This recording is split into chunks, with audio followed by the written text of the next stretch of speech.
First, Pete Golding, now Bill Obrien. I'm sure you've all heard the news. Offensive coordinator Bill Obrien of NFL fame previously and college fame previous to that, leaving the Alabama Crimson Tide. I think he's accepted a job as the offensive coordinator of the New England Patriots. Now, it begs the question, was he going to get fired anyway? I don't know.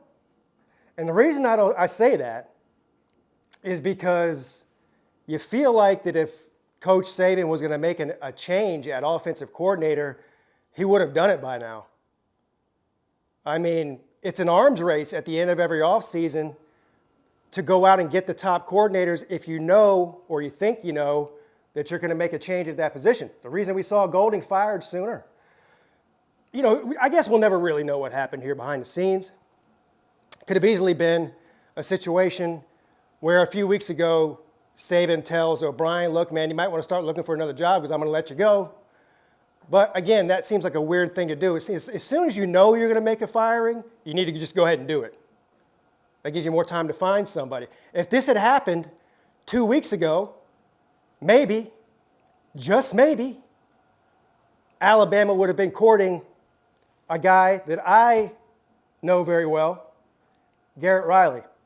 So it's very possible if this had happened a couple weeks ago that Garrett Riley would not be a Clemson Tiger right now. He would be an Alabama Tide guy.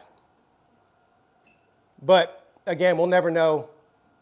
But it's going to be interesting to see the direction that Saban goes here offensively. Look, Saban's 71 years old. He's not a spring chicken. And I know that he wants to go out on top. And the way that their offense looked this season with the amount of talent that they had on the field was really just unacceptable. I agree with a lot of with the Alabama fans about Bill Obrien.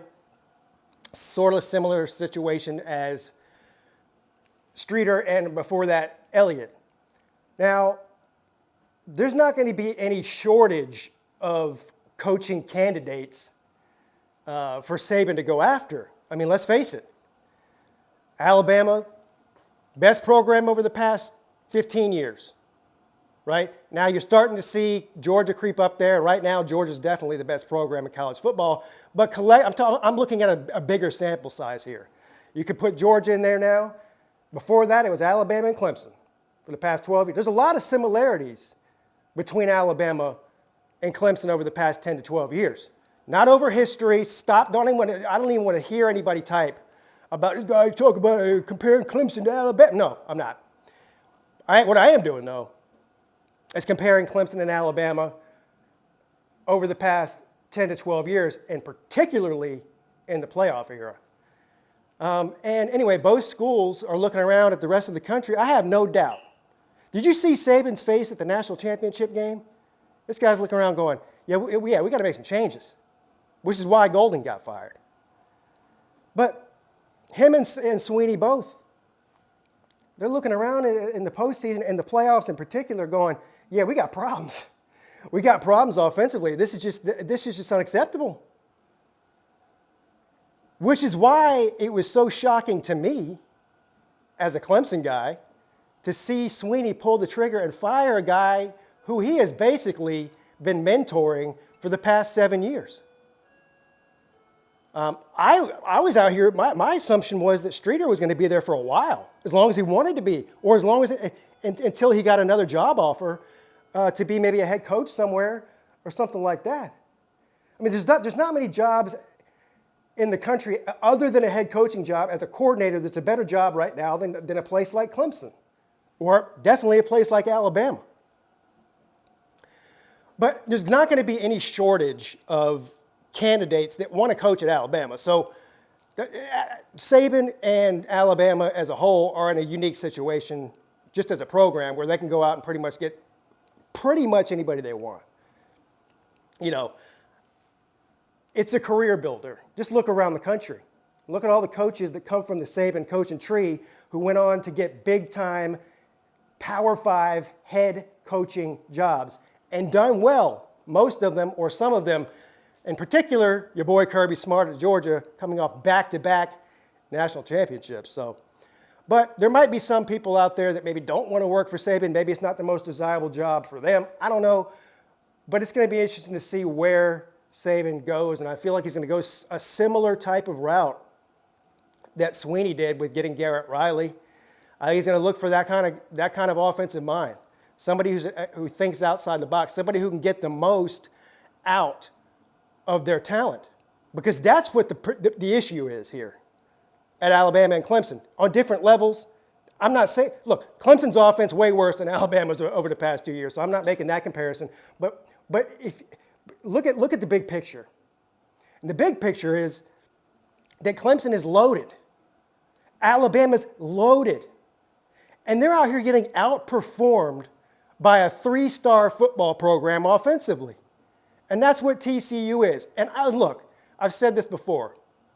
I don't mean any disrespect to TCU. But the fact of the matter is, it's a roster full of 3-stars. So for them to be outperforming teams like Clemson and Alabama, who have been recruiting top 10, top 5 for the past 10 years, it's unacceptable. So heads got to roll. And guess what? Heads been rolling. So it'll be fun to see. Where Alabama goes. I'm sure we'll hear. Look, they can't waste any time because there's other teams out there clamoring for coordinators and head coaches, and NFL's clamoring to get some guys from college. Right now is a very short window or small window for Saban to go out there and get somebody who can go back there and get him back and to win another national championship. Because Saban's 71 years old. He ain't no spring chicken. And I know the competitor that Saban is, just like Sweeney. He wants to go out on top. He wants to go out on top. Not like you know the old song, I ain't going out like that by Cypress Hill? I ain't going out like that. Yeah, Saban ain't going out like that. I promise you he ain't. So anyway, I'll see you guys tonight at 7 p.m. for the ACC show. I don't know what Sea-Dog's doing.